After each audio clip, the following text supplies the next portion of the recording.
Rasul Paulus itu sekarang susah dimengerti gitu. Kalau kalian mengenal Yesus, kalian bisa melihat Injil kanonik itu, keempat Injil, Matius, Markus, Lukas, Yohanes, itu diceritakan secara kronologis tentang Tuhan Yesus. Itu sudah cukup, sudah cukup. Karena mengenal Yesus itu hanya untuk mengenal siapa Dia dan percaya pada Dia, itu sudah selamat gitu. Nggak perlu harus baca semua Injil, karena kita tidak mendapat pahala dari baca Injil itu. Tapi yang paling penting baca Injil itu adalah hanya untuk mengenal siapa Yesus sebagai juru selamat kita umat manusia. Itu yang paling penting. Makanya tadi kalau semua orang menuduh Paulus sebagai penyesat, itu satu kebodohan. Karena tanpa Paulus pun juga kita bisa mengenal Yesus. Karena Injil itu tidak hanya ditulis oleh Yesus, oleh Paulus. Injil pertama adalah dalam Kejadian 3:15, yaitu di mana Allah menjanjikan Mesias dari keturunan Hawa yang akan menurunkan kepala ular. Itulah Injil pertama. Injil itu artinya Injil itu sebenarnya bukan kitab, tapi Injil artinya kabar baik, kabar tentang Yesus Kristus yang juru selamat dunia. Itu maksudnya. Jadi kadang-kadang, jadi ini juga sebenarnya jadi masalah juga, karena Al-Quran menulis bahwa Injil diberikan kepada Isa Al-Masih. Itu salah. Kitab Injil diberikan kepada Isa Al-Masih, itu juga salah gitu. Itu kesalahan sejarah juga, karena Yesus tidak pernah menerima Injil. Dia tidak pernah menerima kitab, sama sekali tidak gitu. Tapi Yesus adalah Injil itu sendiri. Dialah Injil itu yang kemudian tentang Dia ditulis oleh para muridnya. Jadi yang kita bahas saat ini adalah tulisan para murid Tuhan Yesus tentang Yesus. Yesus sendiri tidak pernah menulis Injil, dan Dia tidak pernah meminta kepada muridnya untuk menulis. Ya, jadi pernyataan bahwa Isa dikasih kitab Injil itu sebenarnya suatu kesalahan sejarah juga sebenarnya itu. Dan ini tadi, kalau memang Suma mengatakan bahwa kami menyembah dua Yesus, silakan buktikan kepada kami Yesus yang lain dari Yesus. Saya bisa membuktikan bahwa memang Isa Al-Masih itulah bukanlah Yesus, itu Isa Al-Masih itu Yesus palsu karena diambil dari Injil palsu. Saya sudah sampaikan dua tadi. Udah, saudara. Bagaimana Isa menciptakan burung, kemudian Isa di bawah panjang tapi kosong. Masih ada banyak lagi, Cuman curhat kesakitan aja kau ini. Sekarang terangkan kepada saya, siapa yang bertemu langsung dan siapa yang lebih layak menulis, Thomas atau Lukas? Silakan. Siapa yang bergaul langsung, Thomas atau Lukas? Thomas atau Paulus? Thomas atau Markus? Baik, gampang. Silakan. Ya. Silakan. Rasul Thomas tidak menulis, ya, tidak menulis Injil. Seharusnya dia juga layak menulis. Oke. Tapi dia tidak menulis. Sebentar. Oke. Tidak semua. Sebentar. Thomas tidak menulis. Tidak semua. Lalu tidak semua, Lukas menulis dari mana dia dapat materi? Dari mana Lukas dapat materi? Ya. Lukas bukan saksi. Oke, baik saya jelaskan. Ya. 4 Injil kanonik, 2 ditulis oleh murid langsung Tuhan Yesus, yaitu Yohanes dan Matius. Markus dan Lukas bukan murid langsung. Matius bukan murid.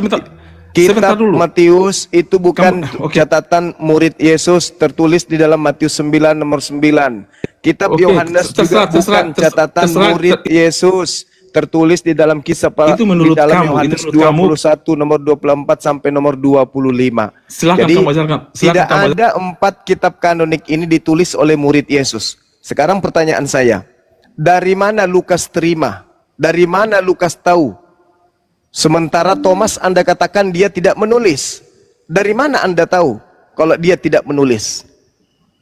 Dari mana Anda tahu kalau dia tidak menulis? Lalu dari mana Lukas ini menulis? Informasi-informasi dari mana yang didapatkan oleh Lukas? Mana lebih akurat pemberitaannya, Thomas atau kamu Lukas? Panjang data nggak ada isinya, cuma ngomong panjang-panjang aja. Oke. Tentang Thomas, betul dia tidak menulis karena dia punya murid-muridnya juga.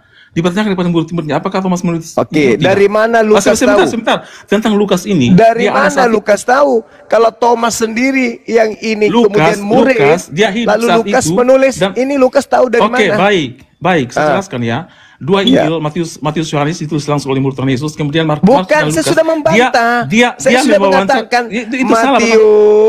Matius itu bukan buku Matius itu bukan murid Yesus yang menulis.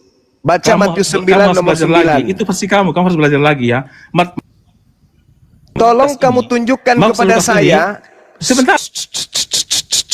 Tolong kau tunjukkan kepada saya. Sekarang gini, tentang Lukas sama Markus. Tolong kamu tunjukkan kepada saya. Saya jawab dulu. Di mana tertulis? Tolong kamu tunjukkan kepada saya di mana murid Yesus menulis pada saat Yesus memberitakan firman. Sedangkan di dalam Matius 9 nomor 9 bukti Yesus tidak memiliki murid yang berbicara pada menulis pada saat itu. Begini. Oke. Tolong kamu tunjukkan kepada saya di mana murid. Oke, saya jelaskan di mana murid Yesus menulis saya jelaskan pada saat Yesus memberitakan firman. Silakan. Kenapa? Oke. Kamu terlalu banyak pertanyaan satu pertanyaannya tentang Markus. Ya karena tidak ada kemudian yang kamu jawab dengan akurat. Markus dan Lukas. Kamu cuma mengklaim. Mereka itu, kamu diam dulu. Di mana? Dengarkan pertanyaan saya. Dengarkan pertanyaan sekarang giliran saya menjawab. Dengarkan pertanyaan saya. Saya jawab. Pada saat Yesus menyampaikan firman, siapa muridnya yang menulis pada saat itu? Jawab. Baik, saat itu tidak ada yang menulis. Ya, nah sudah. Tapi mereka bersama-sama, mereka mendengar. Berarti kitab Matius ini bukan catatan murid Yesus. Berarti buku Yohanes ini bukan catatan murid Yesus. Mereka menulis tidak saat itu, tapi setelah itu baru mereka menulis. Ya. Dan dari mana Anda tahu? Dari mana Anda tahu? Dari mana Anda tahu? Dari mana Anda tahu? Matius Yohanes. Dari mana Anda tahu? Memang seperti itu, karena Anda yang membuat penggarisan kok memang seperti itu. Saat itu dari mana? Dari mana Anda tahu? Saat itu setelah Yesus naik ke surga baru mereka menulis tentang Injil ini. Dan mereka mana buktinya? Mana pengakuan penulis? Mana pengakuan penulis? Mereka menulis di tempat yang berbeda, di tempat yang berbeda. Mana? Pengakuan penulisnya mana? Yang mereka ceritakan semuanya sama, walaupun di tempat yang berbeda. Kemudian tentang Markus dan Lukas. Pengakuannya, coba Matius aja dulu. Matius dulu. Mereka bukan murid Matius dulu, tapi mereka Matius aja dulu, Matius. Di mana mereka termasuk penulis dalam 70 murid. Matius mengatakan kamu itu. Silakan. Kebiasaan, kamu diam. Oke. Tentang Matius dan Lukas ya. Mereka ini bukan 12 Matius ini murid Tuhan Yesus langsung. Dia menulis. Iya, itu pengakuanmu sebagai oten. Bukan saya, tapi itulah kalau begitu di mana Matius mengatakan itu? Di mana Matius mengatakan kalau dia adalah murid Yesus? Silakan. Matius Yohanes adalah murid Tuhan Yesus. Ya itu pengakuanmu yang saya tanya. Sementara pengakuan pengarang buku Matius kalau dia murid Yesus itu di mana? Tunjukkan. Jangan surang begini dong. Kenapa saya mute? Nah, tentang Matius Lukas, Markus Lukas ini mereka Matius aja dulu. Enggak, saya sudah jelaskan tadi.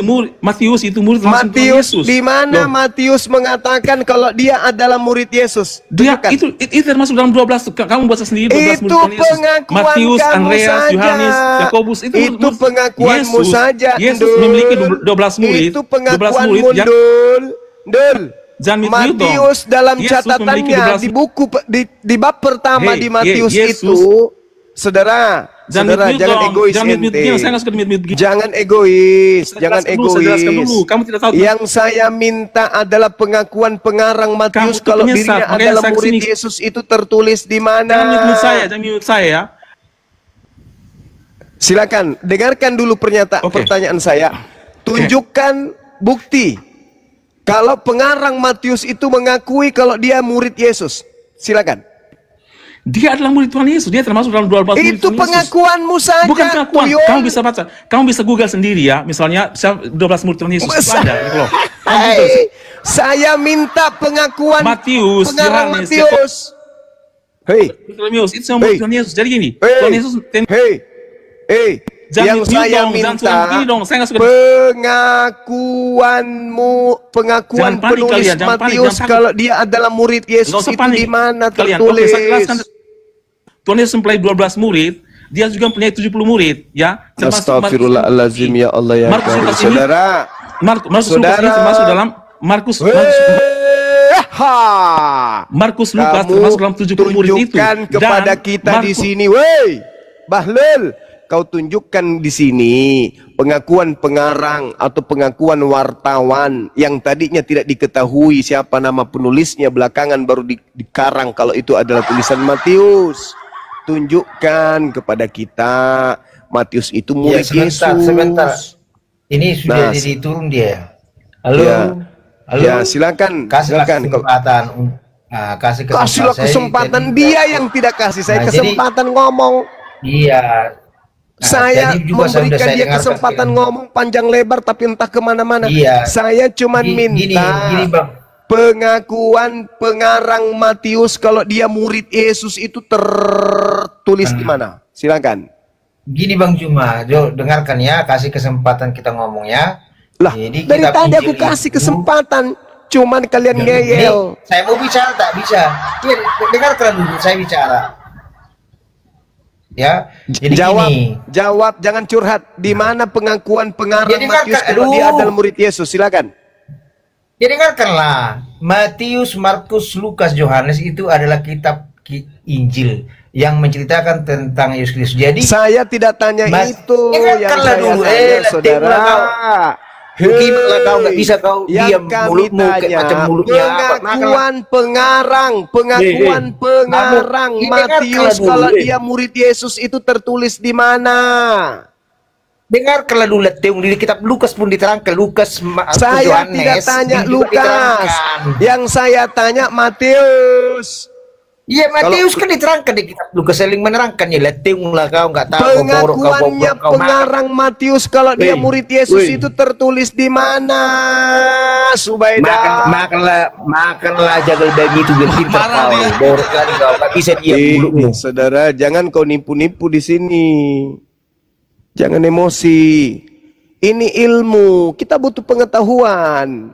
Anda mengatakan buku Matius adalah murid Yesus, mana tertulis? Matius 1 diawali apa? Inilah silsilah Yesus Kristus, anak Daud, anak Abraham. Abraham memperanakkan Isa, Isa memperanakkan Yakub, Yakub memperanakkan Yehuda, saudara-saudaranya bla bla bla bla bla bla. Dari mana? Kalian aja yang mengklaim bahwa ini adalah tulisan murid Yesus bernama Matius. Dulu kitab kau ini tidak ada namanya. Belakangan baru disebut kitab Matius. Tadinya nggak bernama, nggak bertuan kitab kau itu. Makanya di dalam Matius 9 nomor 9 diterangkan, aku melihat Matius duduk di rumah cukai. Lalu datang Yesus. Lalu Yesus berkata kepadanya, ikutlah denganku. Lalu Matius berdiri dan pergi mengikuti Yesus. Masolang generasi. Lukas sudah pasti bukan murid Yesus. Markus sudah pasti. Matius sudah terbukti bukan murid Yesus. Sekarang tinggal satu kandidat. Siapa itu? Pengarang buku Yohanes. Tinggal satu nih. Oh, jangan-jangan Yohanes ini murid Yesus. Oh, bukan. Apa buktinya? Tengok aja. Apa yang diterangkan pengarang Matius tentang dirinya? Apakah dia murid Yesus? Tidak. Di mana tertulis itu? Aku adalah murid. Nggak ada. Nggak ada. Aku bersama dengan gurunda Yesus. Lalu kemudian aku begini dan nggak ada kayak begitu. Ini pada mulanya adalah firman, firman itu adalah Theos, dan bersama-sama dengan Theos, dan Theos itu firman itu adalah Theos. Nggak ada di situ pengakuan pengarang. Buku Yohanes pun tadinya tidak punya catatan merek, belakangan baru dikatakan, oh ini adalah buku Yohanes. Tadinya nggak ada, pertama-tama tuh nggak ada. Setelah ada, yang pertama kitab karangan Yohanes, kitab karangan Matius, semua pakai karangan-karangan. Apa bukti kalau buku Yohanes bukan tulisan murid Yesus? Baca Yohanes 21 nomor 24 sampai 25. Hayo. Apa itu? Seorang Yohanes memberikan kesaksian kepada kami. Berarti pengarangnya ini pihak ketiga, bukan pelaku peristiwa. Begitu juga Matius, bukan pelaku peristiwa. Jadi Lukas, Markus, Matius, Yohanes, empat-empatnya bukan penulis murid Yesus yang menulisnya. Catat itu baik-baik, Kristen-Kristen awam. Catat. Itu ilmu pengetahuan. Oke? Nah, lalu kemudian hujatannya tadi. Ketika berbicara tentang Nabi Isa, sekali lagi saya katakan, Nabi Isa tidak pernah bertemu dengan muridnya Yesus. Sedangkan yang dikatakan di dalam Matius 24, jelas murid Yesus bertemu dengan Kristus palsu, bertemu dengan nabi palsu. Siapa yang bertemu dengan murid Yesus abad pertama? Paulus. Siapa yang mengaku bertemu Kristus di dalam bilik? Paulus. Yang mengaku bertemu Kristus di dalam perjalanannya menuju ke Damsik padang gurun siapa? Paulus. Siapa orang banyak yang disesatkan ini? Ya Kristen. Siapa lagi? Maka Kristen jelas terbukti mengikuti Kristus yang lain. Kalau Kristus anak Maria jelas adalah anak manusia, sedangkan Kristus yang datang kepada Paulus, Paulus mengatakan bukan anak manusia. Antara anak manusia dan bukan anak manusia, apakah sama? Berbeda. Itu kalau kalian pakai otak. Memang berat. Karena kenapa? Kalian sudah terlanjur jadi Kristen dan ya jatuh cinta dan sayang dengan agama kalian yang ya happy nyanyi. Tak ada yang haram di dalamnya, semuanya halal. Siapa nggak mau? Tapi setelah kita bedah isi Bible kalian, ternyata terbukti di dalam kitab Anda itu ada 2 Yesus atau 2 Kristus minimal. Demikian. Jangan ngeyel lah, pakai otak. Assalamualaikum, Gurunda, Bang Suma. Waalaikumsalam warahmatullahi wabarakatuh. Ya Dinda, lanjut. Tapi Otan yang terakhir ini terguncang, dia nggak bisa apa-apa, kabur dia. Terguncang Ya, terakhir itulah. itu. Kalau pakai otak, kalau pakai ngeyel kayak tadi itu pantat ayam juga bisa. Pakai ilmu lah, pakai ilmu. Jangan emosi diskusi itu, santai. Atur napas, kalau dirasa-rasa emosi, ya minum balsem. Maksudnya ambil air hangat, colek balsem, masukkan di gelas, aduk, minum. Biar tenang, relax. Gitu Bang Andi. Balsam. Wah, saya balsam apa lagi gosok Korea wae. Iya. Aku siap, syukran sahabat. Lanjut Bang Andi. Silakan disapa teman-teman Kristen yang mau belajar. Ini buka kelas belajar gratis ya. Yang baru naik, Boleh nanya. Kasino, Viking, Kesia, silakan berbicara. Kesia ini muslim apa Kristen? Kristen apa muslim? Kristen. Oh, silakan kalau mau bertanya. Aku mau nanya nih. Coba diulang pertanyaannya, Mbak. Guys, ya suaranya kecil. Coba digedein suaranya. Kecil kah? Besarin suaranya, Dek. Oh, itu pertanyaannya ke Bunda Rama katanya. Udah. Belum. Suaranya kecil. Belum. Hah? Masih kah? Coba deketin itu Udah mic-nya cukup, ke... Mbak, udah cukup. Silakan, udah. Mbak. Oke, lanjut. Udah ya? Ya, Udah. Sekarang bagus. Lanjut. Deko ada pertanyaan ya. Bagaimana kalian yakin tuh Nabi Muhammad membawa kalian ini kepada surga? Sedangkan orang tuanya saja ia tidak mampu membawanya ke dalam surga. Kan ada hadisnya kan? Orang tua Rasulullah itu berada di surga. Maaf ya. Orang tua Rasulullah kan berada di neraka kan? Rasulullah tidak mampu menyelamatkan kedua orang tuanya kan? Hadisnya sahih kan itu? Udah? Oke. Terus? Tunggu ya, biar dijawab. Terus pertanyaan Silakan, saya Bro. kedua ada lagi. Mm-mm. Ini kan saya punya pacar kan seorang muslim. Kalau misalnya saya syahadat, karena lebih alasannya dominan menikah, karena mau menikah gitu kan. Apakah syahadat saya diterima? Itu aja sih Kak, 2.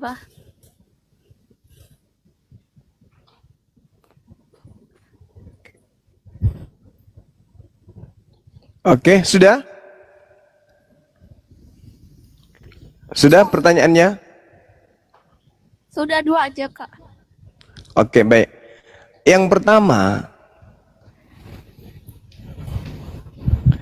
di dalam Hadits yang Anda bawa di situ ada kata abun.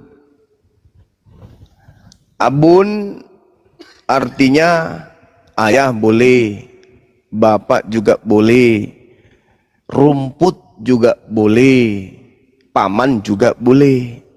Sedangkan hadits yang dimaksud adalah kata abi atau abun yang artinya paman. Siapa paman yang dimaksud? Abu Lahab. Al-Quran mengatakan man ihtada fa innama yahtadi li nafsih wa man dalla fa innama yadillu 'alaiha wa la tasiru waziratu wizra ukhra wa ma kunna mu'azzibina hatta nab'atha rasula. Itu kata Quran. Barang siapa berbuat sesuai dengan petunjuk Allah, maka sesungguhnya itu untuk keselamatan dirinya sendiri. Dan barang siapa tersesat, maka sesungguhnya kerugian itu bagi dirinya sendiri. Dan seorang yang berdosa tidak dapat memikul dosa orang lain. Tetapi kami tidak akan menyiksa sebelum kami mengutus seorang rasul. Rasul mana yang diutus kepada kedua orang tua Nabi Muhammad? Enggak ada. Sebelum Rasulullah Nabi Muhammad lahir, ayah telah meninggal. Berarti ayah tidak sempat mendengarkan risalah keislaman. Mati dia, selamat. Ibunya meninggal di masa Nabi Muhammad belum menerima wahyu. Mati, tidak ada wahyu, tidak ada rasul datang kepadanya. Meninggal, surga. Jadi yang dimaksud dalam hadis itu adalah pamannya Abu Lahab. Bahkan kalau Anda melihat dalam Al-Quran surah Asy-Syura ayat 219, apa kata Allah? Dan aku melihat perubahan gerakan badanmu di antara orang-orang yang sujud. Jadi Nabi Muhammad dari Adam keluar dari tulang sulbi, berpindah dari sulbi yang lain ke sulbi yang lain ke sulbi yang lain sampai kepada sulbi Abdullah, ayahnya. Lalu dia keluar dari rahim ibunya Aminah. Aku melihat perubahan gerakan badanmu di antara orang-orang yang bersujud. Dari Nabi Adam keluar dari sulbi, pindah ke anaknya, ke anaknya, ke anaknya, ke anaknya, ke Nabi Ismail. Ismail turun sampai ke Abdullah. Abdullah keluar. Nabi Muhammad sallallahu alaihi wasallam. Al-Quran surah Asy-Syu'ara ayat 219. Itu yang pertama. Tidak ada hukuman bagi orang yang tidak ada rasul diutus kepadanya. Tidak ada hukuman. Allah tidak menghukum. Kayak mana mau dihukum? Wong tidak ada kemudian datang kepada mereka dalil-dalil. Kecuali setelah datang Nabi Muhammad orang masih menjadi Kristen, maka jelas neraka tempatnya. Pertanyaan yang kedua, bagaimana kalau saya masuk Islam karena cinta, bukan karena keyakinan? Pada prinsipnya manusia itu lahir dalam keadaan muslim. Hanya orang bahlul yang mau dibodoh-bodohi oleh konsep dari barat, lahir dengan membawa dosa Adam. Itu tuyul. Gak ada kaidah yang membenarkan seorang bayi lahir dalam keadaan bawa dosa. Itu penipuan. 2000 tahun lamanya berlangsung. Itu adalah penyesatan. Itu dosa yang diwariskan, kebohongan yang diwariskan secara turun-temurun. Ente lahir, sebelum ente balik, ente adalah manusia suci. Ente manusia suci. Jadi kalau hari ini kemudian Anda masuk Islam, berarti Anda kembali kepada fitrah. Kalau Anda hanya berpura-pura, berarti Anda jatuh dalam kemunafikan. Tapi kalau Anda kemudian masuk Islam menyatakan syahadatain, lantas Anda kemudian teguh pendirian, ya selamat. Masuk Islam artinya masuk keselamatan. Islam artinya damai sejahtera. Islam artinya selamat. Ketika Anda masuk Islam, berarti Anda masuk ke dalam ruang lingkup selamat. Lalu apa lagi pertanyaannya tadi?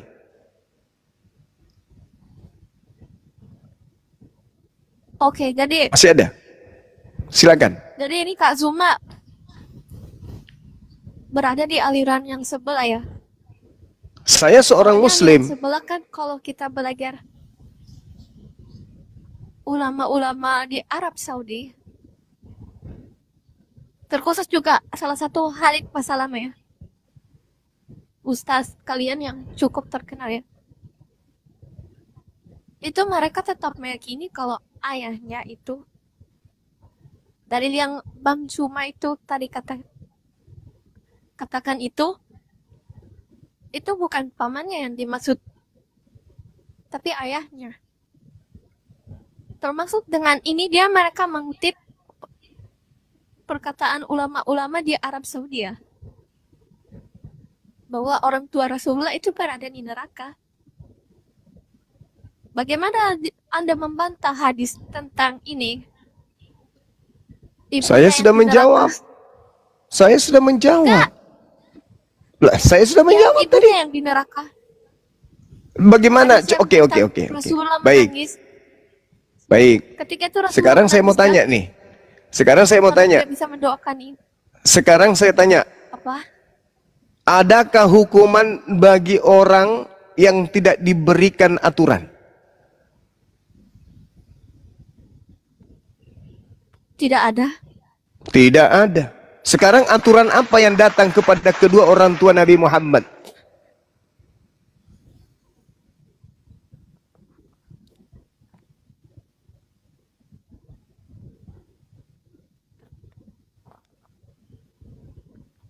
Tidak ada ya?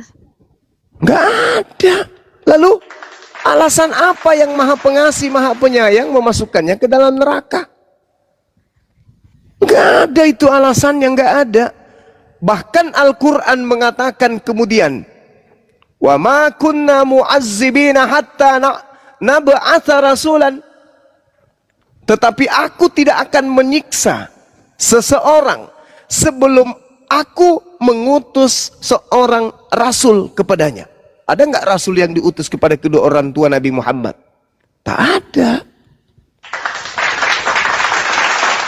Yang ada itu Abu Lahab, Abu Jahal, datang rasul kepadanya. Siapa? Anaknya sendiri, baginda Rasulullah Muhammad sallallahu alaihi wasallam. Tetapi mereka tetap kafir, kufur, tidak mau mendengarkan. Maka itulah yang dikatakan dalam hadis tersebut. Itu adalah pamannya. Abi. Apa artinya abi? Bapakku. Orang Arab kalau panggil paman itu panggil abi. Jadi kalau abi itu bukan berarti bapak kandung saja. Kenapa? Itu Anda sendiri kan mentakwil. Kata siapa? Yang itu. Kata siapa? Long kedua orang tua Rasulullah ini. Karena aliran. Kok aliran pula? Kristen yang ngomong. Anda Kristen? Saya tanya dulu. Anda Kristen? Iya. Oh, kalau Kristen kami nggak ragu. Manusia aja dibilangnya Tuhan, apalagi kalau hanya memfitnah para ulama. Kami nggak ragu kalau Kristen. Tuhan aja difitnahnya, fitnah Tuhan, apalagi hanya manusia. Kristen itu adalah rajanya pendusta. Kristen itu rajanya pembohong. Kristen itu rajanya pendusta. Bayangkan aja nih, Tuhan aja nih, sabar. Tuhan aja dibilang turun ke bumi, isap puting. Itulah Kristen. Kristen itu rajanya pembohong. Sepembohong-pembohongnya setan, Kristen jauh lebih pembohong daripada setan.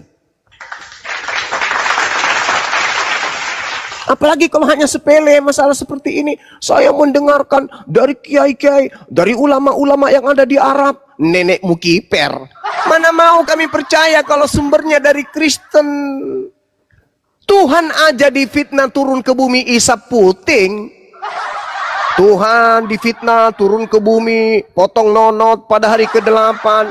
Tuhan difitnah turun ke bumi, dibunuh oleh ciptaannya sendiri.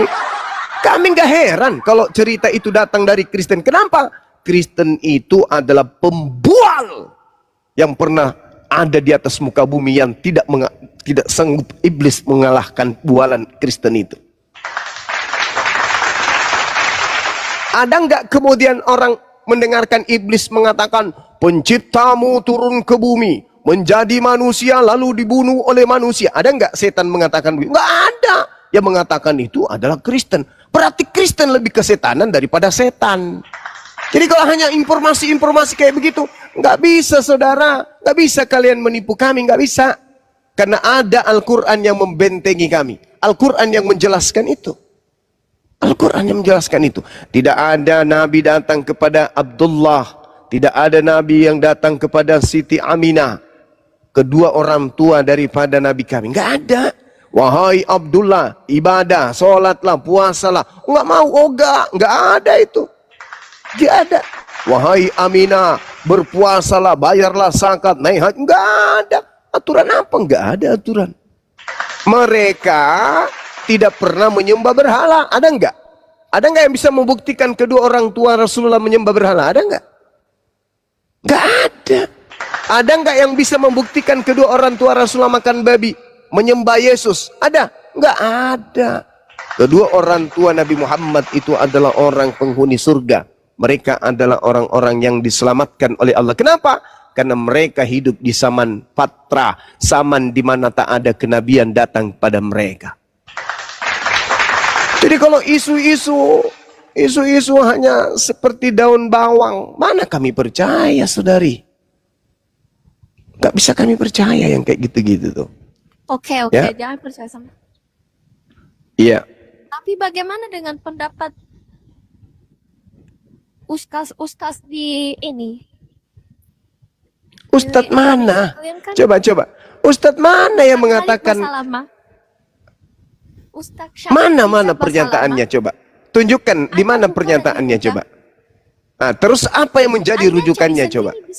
Loh kok jadi saya ini kayak Paulus. Anda itu kelamaan nyembah anak orang. Kelamaan nyembah makhluk padang gurun. Jadi kayak gini. Di dalam diskusi lintas agama, ketika kita menyajikan sebuah materi, apalagi bersinggungan tentang agama lawan diskusi, maka kewajiban kita itu membawa data, Cak Ayu.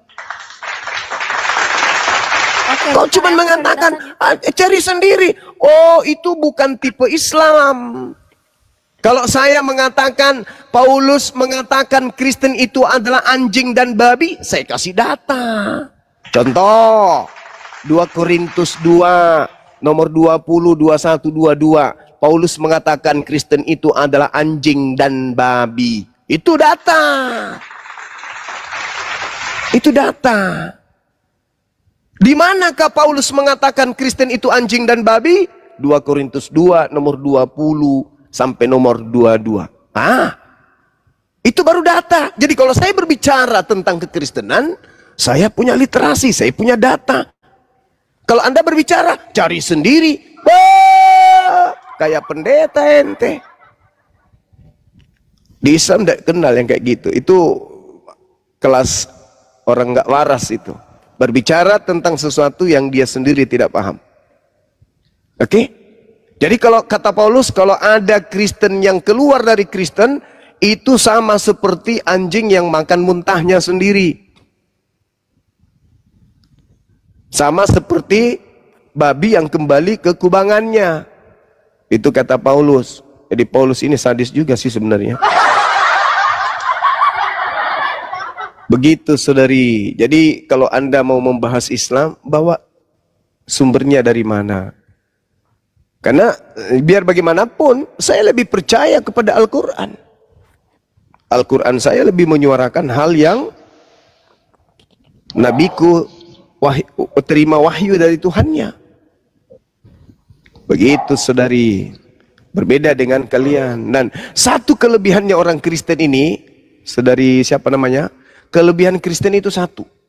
Kalau membahas Islam, wah paling kritis. Wah sampai hadis-hadisnya pokoknya wow.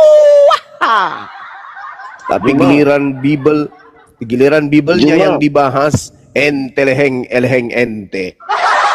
Bahas Islam pakai akal, bahas Kristen pakai anus. Itulah kalian. Kalau dibahas kenapa Yesus nete, oh itu kan kampret. Itu Kristen tuh. Tapi kalau bahas tentang Islam, di dalam hadis Bukhari, volume sekian, nomor sekian, halaman sekian, alinea sekian, di bait sekian, paragraf sekian, mengatakan, bah, mantap kali. Giliran ditanya, kenapa Tuhanmu iseng turun ke bumi isap puting? Apa nggak ada pekerjaan lain? Itu kan karena sebagai manusia dia juga ingin coba-coba toh. Langsung error. Tapi kalau Islam yang dibahasnya, wah ada ulama, wah seperti pakar kalau Islam. Tapi giliran agamanya yang dibahas mate meja. Tak ada kemudian perlawanan. Dibilang kalian menyembah Kristus yang bukan anak Maria, datanya sudah lengkap, masih juga ditolak. Masih ditolak. Giliran menuduh orang tua Nabi Muhammad masuk ke dalam neraka, dikasih dalil bantahan Al-Quran lagi yang kita pakai, masih juga ngotot. Padahal Allah mengatakan apa? Wa taqallubaka fis sajidin, wa taqallubaka fis sajidin, wa taqallubaka fis sajidin, dan melihat perubahan gerakan badanmu di antara orang-orang yang sujud. Itu kata Quran. Bang Suma izin menambahkan boleh sedikit Bang? Silakan Adinda, silakan. Jadi pendapat Bang Zuma mengenai paman Keisa itu, beliau itu berdasarkan Quran. Nah ini bisa kita lihat nanti.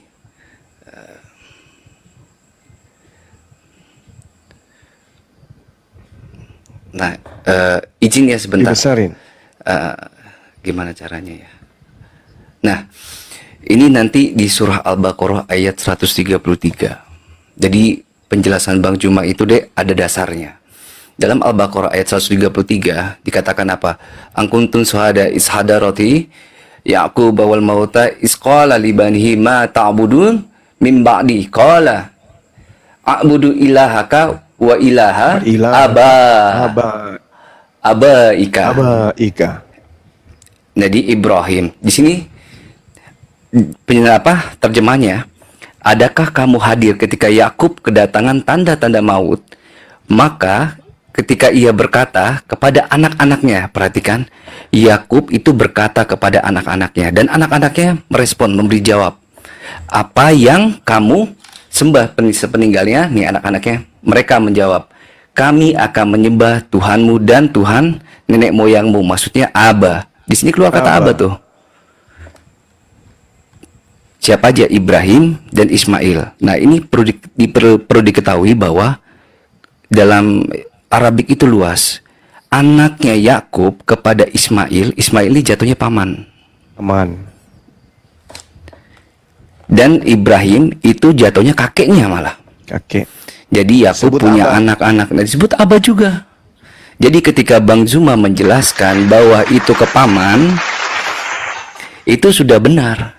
Tidak bertentangan dengan teks Arabiknya, memang seperti itu dek. Jadi Islam itu penjelasannya luas dan Bang Zuma sudah tepat menjelaskannya, karena anaknya Yakub itu jatuhnya tuh paman kepada Nabi Ismail, kepada Ismail. Jadinya dia pun diksinya memakai apa? Aba. Begitu dek. Terima kasih Bang Zuma. Sama-sama Dinda, Masya Allah.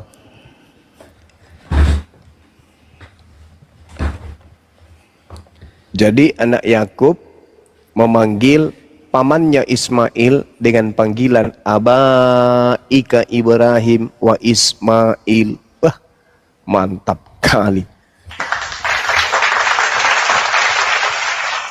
Jadi saudari Keisa, kalaupun kami kurang di dalam menjelaskan atau menurutmu keliru dalam menjelaskan, itu oknum.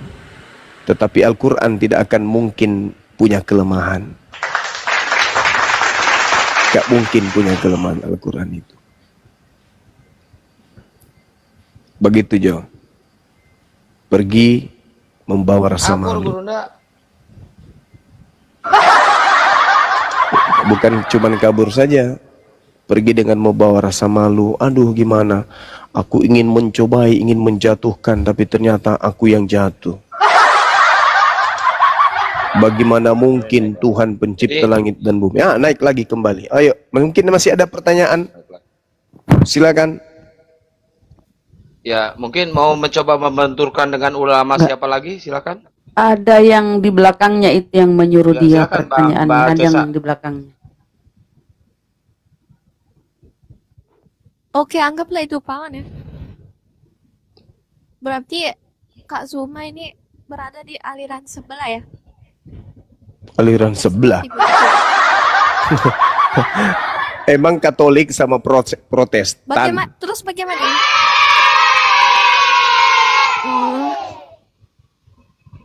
Ini Terus bagaimana prinsip dengan Belanda di hadisnya? bawah ini, prinsip adu domba, mental penjajah. Iya, lanjut, saudari. Ini hadisnya ya. Nah, tuh kan, Bahasa cobalah. ulama. Kalau Kristen bertanya itu hadis, seakan-akan mereka pakar. Lalu sahabat bertanya, Hmm. kami menangis lantaran engkau menangis. Mm-mm. Lalu Nabi berkata, ia berada di kuburan ibunya, Mm-mm. Yaminah ya. Mana Terus dia hadisnya? berkata, Tunjukkan aku coba. minta izin pada Robku untuk Coba. diperbolehkan menziarahi kubur ibuku. Lantas aku Coba diizinkan. hadisnya tunjukkan, coba tunjukkan hadisnya.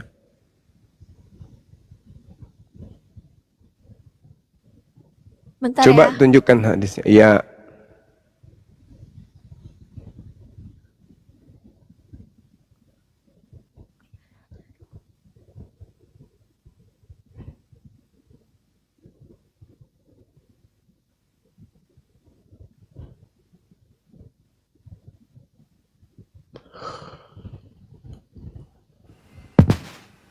Semakin Ya, patah sambil arang dilihat dari mereka. layar, teman-teman. Semakin patah arang mereka ini. Habis patah arang, patah tulang nanti nih.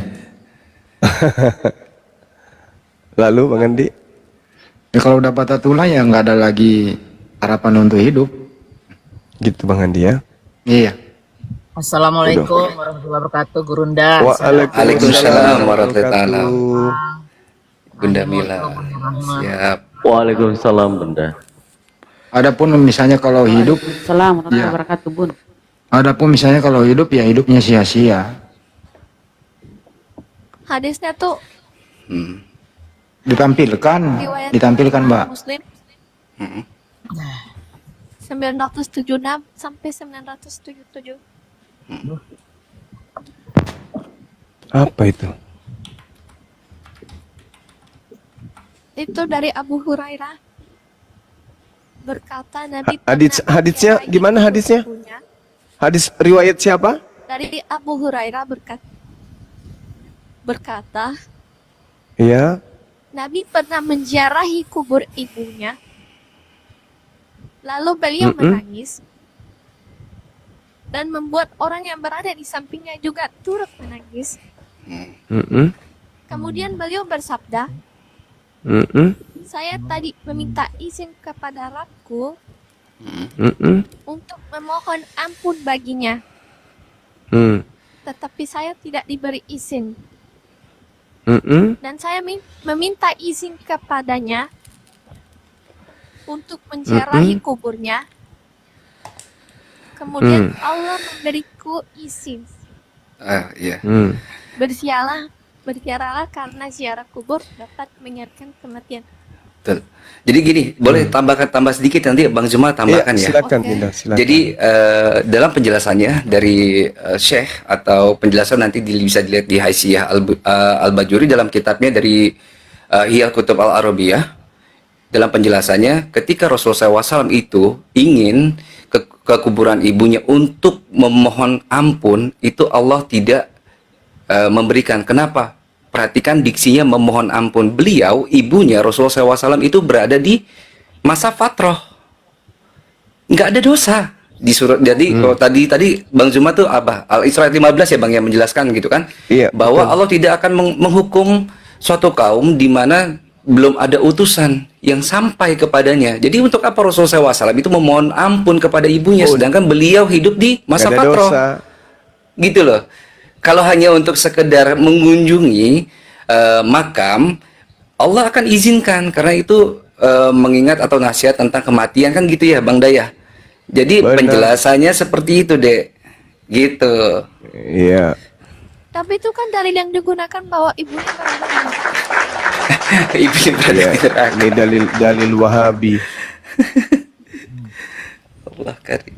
Itu kan dalilnya. Kalau udah dijawab, ya jangan Berarti ngeyel ada golongan lah. yang menolak ya. Menolak Bu- hadis itu. bukan menolak. Gimana jelasinnya Bang Zuma ya? Anda Iya, saya jelaskan. Saya jelaskan ya, Dek. Ya. jelaskan. Hah? Anda yang mau menjelaskan? Oke, silakan jelaskan. Oke, tapi Anda punya alat di galatok kepala untuk menerima kan? Insya Allah kan ya? Iya. Ya. Oke. Baik. Jadi gini. Ketika di dalam Al-Quran mengatakan begini. Bahwasanya Nabi Muhammad menerima wahyu. Wa ma arsalna mir rasulin illa liyuta'a bi isnillah walau annahum izzalamu anfusahum ja'uk fastaghfarullah wastaghfara lahumus rasul lawajadullah tawwabar rahima. Dan aku tidak mengutus seorang rasul melainkan untuk ditaati dengan izin Allah. Dan sungguh sekiranya mereka setelah menzalimi dirinya datang kepadamu Nabi Muhammad, lalu memohon ampunan kepada Allah dan Rasul pun memohon ampun untuk mereka, niscaya mereka mendapati Allah Maha Penerima Taubat dan Maha Penyayang. Nabi Muhammad diberikan tiket untuk kemudian mendoakan, memohonkan ampun kepada mereka. Mereka siapa? Mereka yang hidup pada zaman Nabi Muhammad, zaman kerasulannya, zaman kenabiannya. Niscaya mereka mendapati Allah Maha Penerima Taubat. Jadi Allah mengatakan tidak mengutus seorang rasul melainkan untuk ditaati. Sekarang pertanyaannya, ada nggak rasul yang diutus kepada kedua orang tua Rasulullah? Nggak ada. Berarti kedua orang tua Rasulullah tidak ada hukuman neraka bagi mereka. Kenapa? Tidak ada pelanggaran yang mereka lakukan. Bagaimana mungkin menghukum orang yang tidak mengalami kemudian pelanggaran? Lalu Allah mengatakan terkait dengan doa. Justru Rasulullah mengajarkan, Rabbi ghafirli wali walidayya waliman dakhala baiti mu'minan walil mu'minin wal mu'minat wala tazidil zalimina illa tabarah. Ya Tuhanku, ampunilah aku, ampunilah ibuku, ampunilah bapakku, dan siapapun yang memasuki rumahku dengan beriman, dan semua orang yang beriman laki-laki dan perempuan, dan janganlah engkau tambahkan bagi orang-orang yang zalim itu selain kehancuran. Itu ada kok. Ada. Doa untuk abah, untuk ibu, ada dalam Al-Quran. Jadi bagaimana mungkin seorang di luar imannya Islam ingin menggurui kami di sini dengan membawa, oh berarti kalian berseberangan? Enggak ada itu. Bahkan Al-Quran menjelaskan begini tentang Nabi Muhammad, walal akhiratu khairul laka minal ula. Dan sungguh yang kemudian itu lebih baik bagimu dari yang permulaan. Ini Allah katakan. Nabi Muhammad dijelaskan oleh Allah bahwasanya beliau tidak akan mungkin kemudian mengalami sesuatu yang mampu merusak dan mencederai hatinya. Bahkan di dalam Al-Quran juga dikatakan di dalam surah 93 ayat 5, Allah kemudian mengatakan di dalam Al-Quran, apa yang dikatakan? Allah menjadikan Nabi Muhammad ini menjadi orang yang berbahagia. Pasti Tuhan akan memberikan karunia kepadamu sehingga engkau menjadi puas. Wala sawfa yu'tika rabbuka fatarda. Wahai Nabi Muhammad, dan sungguh kelak Tuhanmu pasti memberikan karunia-Nya kepadamu sehingga engkau menjadi puas, engkau akan menjadi bahagia. Lalu bagaimana mungkin Allah ingin menyakiti hati Nabi Muhammad dengan membiarkan kedua orang tuanya di neraka? Nggak mungkin. Allah sudah menjanjikan, wala sawfa yu'tika rabbuka fatarda, dan sungguh kelak Tuhanmu akan melimpahkan karunia kepadamu sehingga engkau menjadi puas karenanya. Apakah mungkin Nabi Muhammad bisa puas ketika orang tuanya di neraka? Enggak. Maka dari itu, apapun yang saudari ini bawa, Allah telah menggembirakan Nabi Muhammad sallallahu alaihi wasallam. Allah memberikan kabar gembira kepada Nabi Muhammad sallallahu alaihi wasallam bahwa Allah akan memberikan terus-menerus anugerah kepada beliau sehingga beliau menjadi senang, sehingga beliau menjadi bahagia. Di antara kemudian pemberiannya tentu adalah membawa kedua orang tuanya bersamanya ke dalam jannah. Wala sawfa yu'tika rabbuka fatarda, dan sungguh kelak Tuhanmu pasti memberikan karunia-Nya kepadamu sehingga engkau menjadi puas, wahai Nabi Muhammad. Karunia sehingga engkau puas, engkau bahagia. Jadi apa ya yang saudari bawa itu bagi kami hanya mainan saja, mainan orang-orang yang tidak memahami Al-Quran dengan baik. Bolehkah kemudian saya bertanya balik, wahai Kisanak?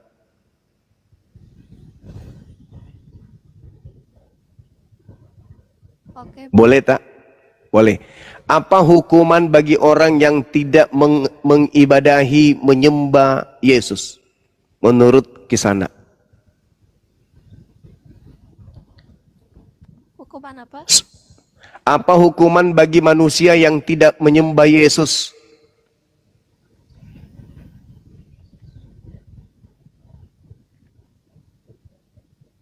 Neraka atau surga?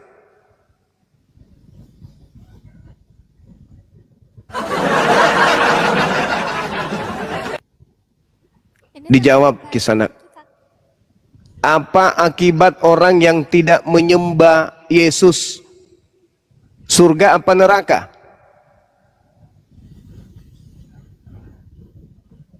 Neraka. Tolong tunjukkan di mana Maria yang melahirkan Yesus menyembah Yesus. Kalau tidak ada, berarti ibunya Tuhan Anda tempatnya di neraka. Saya minta dalil, waktu dan tempat, disilahkan.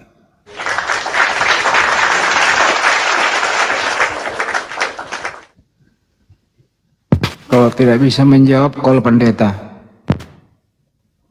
Ya, saya hanya ingin bukti di mana Maria yang melahirkan anaknya, menuhankan anaknya. Anakku sayang, yang adalah Tuhanku sendiri.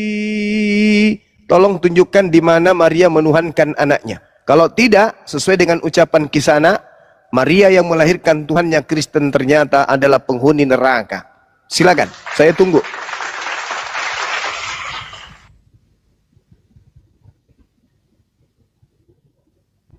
Tajam tadi, tajam. Tadi tajam kali.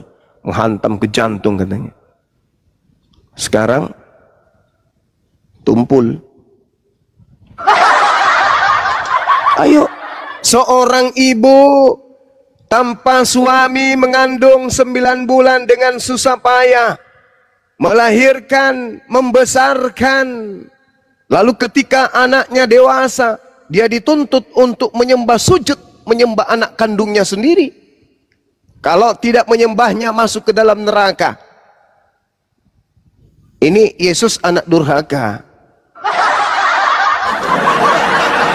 Oh, dia masuk surga.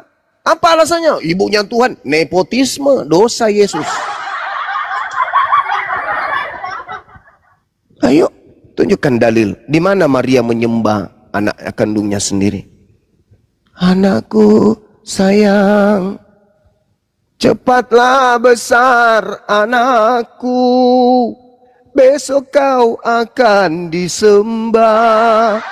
Cepatlah besar wahai bayiku. Engkau Tuhan yang menciptakan. Ya, dalil silakan. Lukas. Maria berkata, jiwaku memuliakan Tuhan. Lukas di mana? Bergembira karena juru selamatku. Ya, di mana itu tertulis? Di mana Maria mengatakan itu? 46 sampai 47. Lukas berapa? 46 sampai 47. Lukas 46. Kayak mana maksudnya? Lukas 1 46 47. Oh, Lukas 1. Lukas 1 nomor 46 47. Iya, ya. Baik, kita baca. Oke, kita baca ya. Lalu kata Maria, jiwaku memuliakan Tuhan dan hatiku bergembira karena Allah, bukan karena Yesus di sini, Dek. Dia menyadari bahwa ia sendiri memerlukan juru selamat. Enggak ada di situ dia membahas anaknya. Itu tidak membahas tentang Yesus, Dek. Maria itu memang adalah orang yang taat menyembah kepada Tuhannya, yaitu Bapa atau Elohim. Itu dia tidak sedang memuji anak kandungnya. Kalau Anda baca Lukas 1 nomor 46 sampai 56, itu tidak ada kaitannya dengan Yesus, nggak ada. Sama sekali nggak ada. Itu tidak sedang memuji Yesus. Itu tidak sedang memuji Yesus. Itu berbicara tentang Elisabet, tentang Zakaria ketika kemudian Maria datang kepada mereka.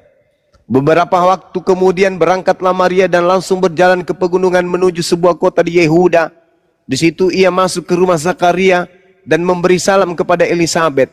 Dan ketika Elisabet mendengarkan salam Maria, melonjak anak yang ada di dalam rahim dan Elisabet pun penuh dengan Roh Kudus. Lalu berseru dengan suara nyaring, didekatinya, diberkatilah engkau di antara semua perempuan yang dan diberkatilah buah rahimmu. Siapakah aku ini sampai ibu tuanku kemudian datang mengunjungi aku? Sebab sesungguhnya ketika salammu sampai kepada telingaku, anak yang di dalam rahimku melonjak kegirangan. Dan berbahagialah dia yang telah percaya, sebab apa yang dikatakan kepadanya dari Tuhan akan terlaksana. Lalu kata Maria, jiwaku memuliakan Tuhan dan hatiku bergembira karena Allah juru selamatku, sebab ia telah memperhatikan kerendahan hambanya. Sesungguhnya mulai dari sekarang segala keturunan akan menyebut aku berbahagia, karena yang Maha Kuasa telah melakukan perbuatan-perbuatan besar kepadaku dan namanya adalah kudus. Dan rahmatnya turun-temurun atas orang yang takut akan dia. Ia memperlihatkan kuasanya dengan perbuatan tangannya dan mencerai-beraikan orang-orang yang congkak hatinya. Ia menurunkan orang-orang yang berkuasa dari tahtanya dan meninggikan orang-orang yang rendah. Dia melimpahkan segala yang baik kepada orang yang lapar dan menyuruh orang yang kaya pergi dengan tangan hampa. Ia menolong Israel, hambanya, karena ia mengingat rahmatnya, seperti yang dijanjikannya kepada nenek moyang kita, kepada Abraham dan keturunannya untuk selama-lamanya. Dan Maria tinggal kira-kira 3 bulan lamanya bersama dengan Elisabet, lalu pulang kembali ke rumahnya. Apa ini? Mana Yesusnya? Mana? Mana Yesusnya, Dek? Mana dia memuji Yesus sebagai Tuhannya? Mana, Dek? Matius. Mana? Matius 2. Apa? Matius 2:11. Matius 2. Kita baca Matius 2, teman-teman. Oke. Kita baca Matius 2. Apa kata Maria sampai di sana? Maka masuklah mereka ke dalam rumah itu dan melihat anak itu bersama Maria, ibunya, sujud menyembah dia. Mereka pun membuka tempat harta bendanya dan memperhatikan kepadanya serta emas, kemenyan dan mur. Dan karena diperingatkan dalam mimpi supaya jangan kembali kepada Herodes, maka pulanglah mereka ke negerinya melalui jalan itu. Baik, kita uji dalilnya. Sesudah Yesus dilahirkan di Bethlehem, tanah Yudea, lalu kemudian di zaman Raja Herodes, datanglah orang-orang Majus dari timur dan bertanya-tanya di manakah dia Raja Yahudi yang dilahirkan itu. Kami melihat bintangnya di timur dan kami datang untuk menyembah dia. Ketika Raja Herodes mendengar hal itu, terkejutlah ia beserta seluruh Yerusalem. Maka dikumpulkannya kemudian semua imam, kepala dan ahli Taurat bangsa Yahudi. Lalu dimintanya keterangan dari mereka, di mana Mesias akan dilahirkan. Mereka berkata kepadanya, di Bethlehem di tanah Yudea, karena demikianlah ada tertulis dalam kitab Nabi. Dan engkau Bethlehem tanah Yehuda, engkau sekali-kali bukanlah yang terkecil di antara mereka yang memerintah Yehuda, karena daripadamu lah akan bangkit seorang pemimpin yang akan menggembalakan umatku Israel. Lalu dengan diam-diam Herodes memanggil orang-orang Majus itu dan dengan teliti bertanya kepada mereka, bila mana bintang itu nampak? Kemudian ia menyuruh mereka ke Bethlehem, katanya, pergi dan selidikilah dengan seksama hal-hal mengenai anak itu. Dan segera sesudah kamu menemukan dia, kabarkanlah kepadaku supaya aku pun datang menyembah dia.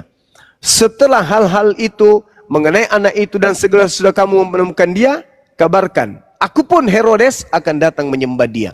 Setelah mendengar kata raja itu, berangkatlah mereka dan lihatlah bintang yang mereka lihat di timur itu mendahului mereka hingga tiba dan berhenti di atas tempat di mana anak itu berada. Ketika mereka melihat bintang itu, sangat bersuka cita mereka. Maka masuklah mereka ke dalam rumah itu dan melihat anak itu bersama Maria ibunya. Lalu sujud menyembah dia. Mereka pun membuka tempat harta benda yang bersembah. Yang menyembah di sini bukan Maria, Dek. Yang menyembah ini adalah orang-orang Majus, penyembah api. Yang saya minta Maria, ya. Meskipun tidak secara eksplisit menyembahkan, tapi dia kan menjadi saksi. Loh, yang menyembah yang saya minta, di mana dalilnya Maria menyembah anaknya, Dek? Ini yang menyembah ini orang-orang Majus, penyembah api. Jadi kalau Anda itu menyembah Yesus, berarti Anda pengikut orang Majusi. Ibunya, Dek. Di mana ibunya Yesus menyembah Yesus? Di situ kan ia menjadi saksi. Ya, yang saya minta di mana? Kalau saya melihat benar enggak ini Dinda Kuriosmoto, bahasa Yunaninya di situ apa? Proskuneo. Benar enggak? Apa arti proskuneo itu? Iya benar Bang Zuma, proskuneo. Ketahuan deh. Ternyata bukan menuhankan deh, tetapi menghormat. Mereka kemudian menghormat kepada Yesus, bayi Yesus. Di situ proskuneo artinya bersimpu di depan orang itu yang bernama Yesus. Masya Allah Bunda Mila. Itu deh. Proskuneo itu artinya apa? Bukan menyembah, bukan mengibadahi, bukan mentuhankan, tetapi penghormatan. Sama seperti ketika kami umat Islam bersimpu di hadapan kedua orang tua kami. Itu kami sujud di depan kedua orang tua kami. Sama yang dilakukan oleh orang-orang Majus. Aduh, gimana dong? Jadi, belum terbukti ya. Belum ada bukti kalau kemudian Maria menyembah Yesus. Dengan kata lain, sementara ini kita mengambil kesimpulan, ibunya Tuhannya Kristen berada di neraka, sesuai dengan saudara kita mengatakan, siapa yang tidak menyembah Yesus di neraka? Ternyata Maria tidak menyembah Yesus. Dengan kata lain, terbukti Maria yang melahirkan Tuhannya Kristen ada di neraka karena dia tidak menyembah anaknya sendiri.